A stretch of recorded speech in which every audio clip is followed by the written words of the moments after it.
Bueno, primero, entonces, muchas gracias. ¿Qué es el Green Launch? Rápidamente. El Green Launch es un escenario de diálogo ambiental, internacional, interdisciplinario, ¿cierto? Que se da entre expertos. Entonces, ¿qué clase de expertos? Expertos en asuntos ambientales o expertos en medio ambiente. Ahora, expertos desde cualquier especialidad.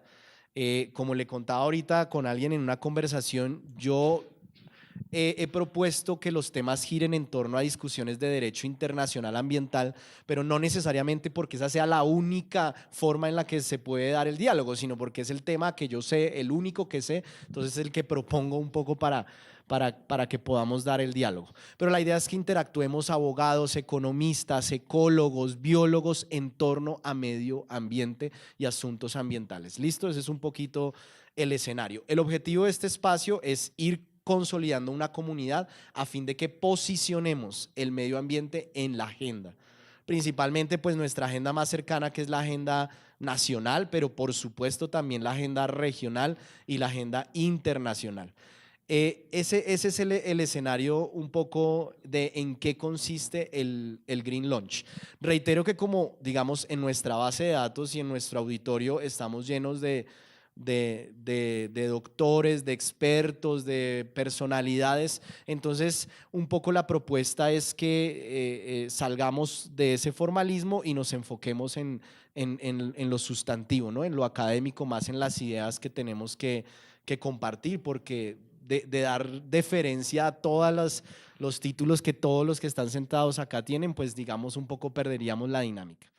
Entonces, ya terminado esta etapa de presentación, reiterándole el agradecimiento a Moncada Abogados, a la Universidad Jorge Tadeo Lozano por medio de la doctora Sandra Borda y el doctor Carlos Andrés Gómez, y a la Academia Colombiana de Derecho Internacional, que hoy se encuentra representada por el secretario general, Manuel José García. Entonces, damos inicio a este segundo Green Launch titulado Cambio Climático y Posconflicto. Hoy contamos con dos invitados especiales, que son los doctores Andrés Charri y el doctor Gustavo Petro, con los cuales, digamos, vamos a proponer unos temas de discusión en torno a la manera como el medio ambiente debe incorporarse en el escenario del posconflicto.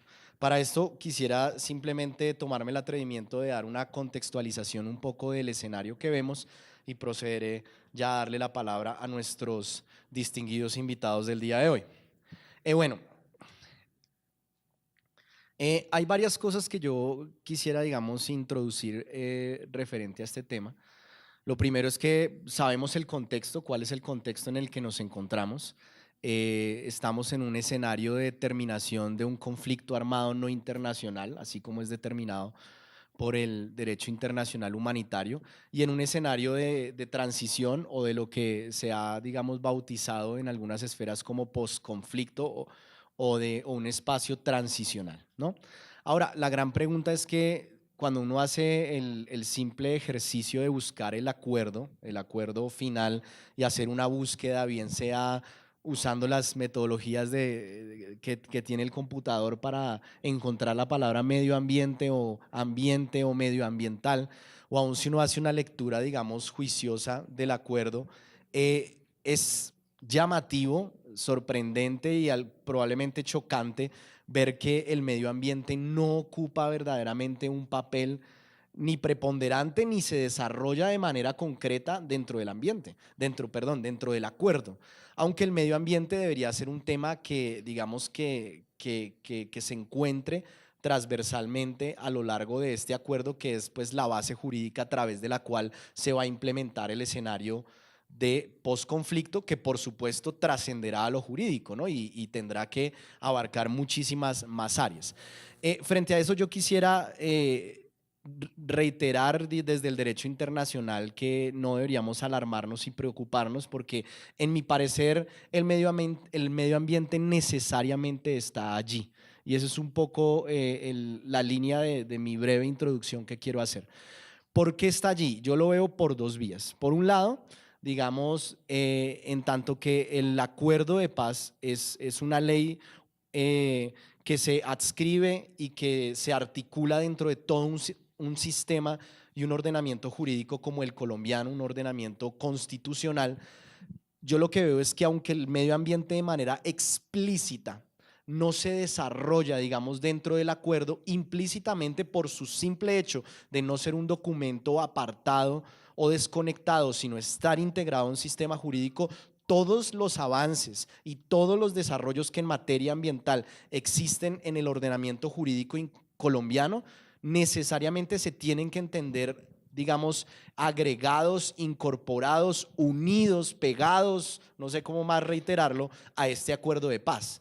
Entonces, quiero reiterar que a pesar de que algunas veces en la opinión se dice, no, el acuerdo no habla de medio ambiente, estamos en un escenario, digamos, caótico. La respuesta es, estás equivocado porque el medio ambiente sí está allí por vía constitucional. ¿Listo? Ahora, hay un fallo muy interesante, reciente, de la Corte Constitucional, que es del año pasado, y la sentencia T622 del 2016, seguro entiendo que van a entrar en detalle sobre ello, que hace unos desarrollos bien interesantes de cómo el medio ambiente se incorpora y se lee dentro del constitucionalismo. Y simplemente quiero mencionar generalidades de esa sentencia. Uno, ver lo interesante, obviamente ustedes vieron la noticia, ¿no? Y es que el río Atrato ahora no es solamente un recurso natural y un objeto de derechos, sino es un sujeto de derechos. Entonces, los recursos naturales como sujeto de derechos. Por otro lado, digamos, esta sentencia interpreta la Constitución como una constitución verde y como una constitución cultural que contiene derechos bioculturales de los sujetos a los cuales se encuentra direccionado. Y yo creo que esa sentencia, digamos, brinda un aporte interesante para interpretar el acuerdo, que no dice nada explícito, pero que precisamente dichos vacíos son llenados por este tipo de desarrollos. Y sin lugar a dudas, todo lo que tenga el acuerdo en materia de tierras, en materia de reparación, en materia de justicia, tendrá que siempre ser interpretado a la luz de una constitución verde, una constitución cultural y un sistema de derechos bioculturales, donde en este ordenamiento no solamente se ve a los recursos naturales, ¿cierto?, como objeto de derecho, sino como sujeto. Y ahí lo dejo ahí porque sé que lo van a desarrollar. Entonces, uno, por vía constitucional, ¿listo? Está incorporado el medio ambiente en el acuerdo implícitamente. Ahora, segundo, y es mi área de especialidad, y es que también está el derecho internacional ambiental. Es interesante, y ustedes han leído, que en el preámbulo del acuerdo, ¿cierto?, se hace mención a algunas subespecialidades del derecho internacional. ¿Lo han revisado? Y allí, ¿de qué hablan? Hablan del derecho internacional humanitario, hablan del derecho internacional de los derechos humanos y hacen referencia también al derecho penal internacional. Y la cosa queda ahí, el derecho internacional ambiental no se menciona explícitamente en el acuerdo, pero digamos, mi lectura es que esa enunciación que hace el acuerdo no es taxativa, es simplemente enunciativa de la manera como el derecho internacional se incorpora a la implementación del acuerdo.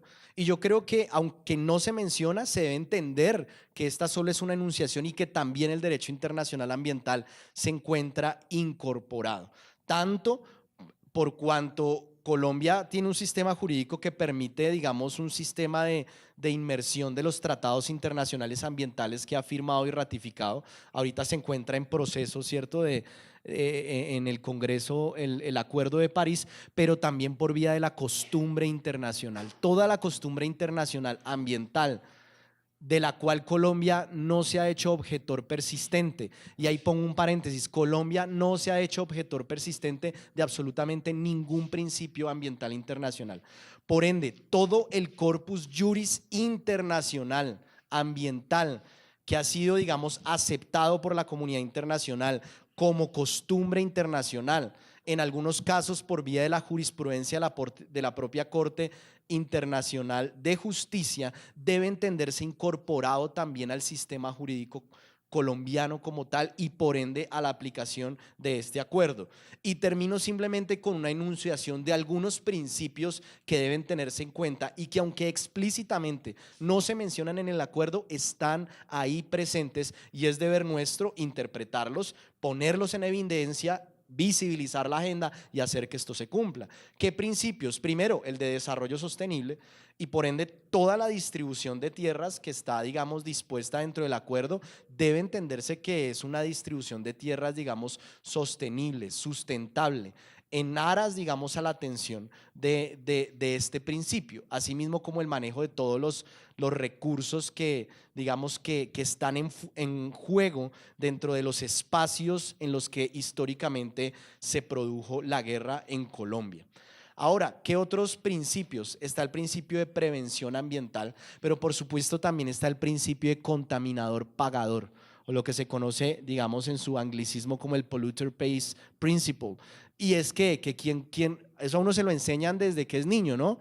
Rompió el vidrio, paga. El que daña, paga. El que contamina, paga. Y por ende, digamos, este principio tiene que ser incorporado y creo yo, es deber de los magistrados y de todos los jueces de la Justicia Especial para la Paz de interpretar e incorporar el principio del contaminador pagador a la hora, digamos, de implementar los acuerdos e implementar la justicia. Y por último, y no quiere decir que este sea el último, sino solo a manera de ejemplo de estas palabras con las que quería iniciar, está también el principio de la equidad intergeneracional.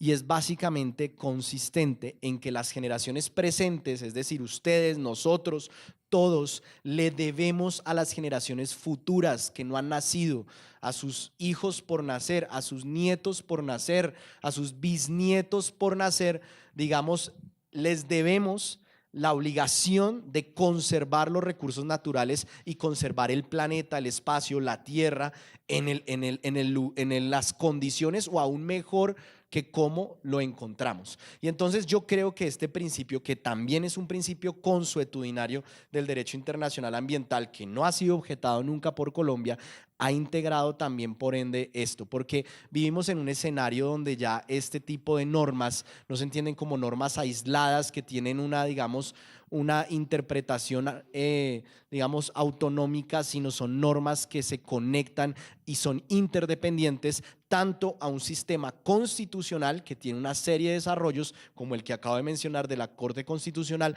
como frente al derecho internacional. Cerrando que en cualquier eventualidad de discrepancia o conflicto entre un derecho nacional, digamos, desfavorable, tímido, ausente, como el que pareciera haber en los acuerdos, deberá supeditarse y siempre prevalecerá el principio de derecho internacional que actualmente está precisamente emergiendo en una multiplicidad de principios ambientales que actualmente son reconocidos por la comunidad internacional como consuetudinarios. Entonces, mis palabras introductorias era para decir el ambiente sí está presente, puede que no quedó explícitamente, pero por incorporación, por el hecho de que el documento hace parte de un sistema y de un ordenamiento, ahí está y es nuestro deber sacarlo a la luz, tanto desde la perspectiva jurídica, que es la labor que tenemos los abogados, como desde todas las disciplinas, digamos, de las ciencias sociales, de las ciencias naturales, por supuesto.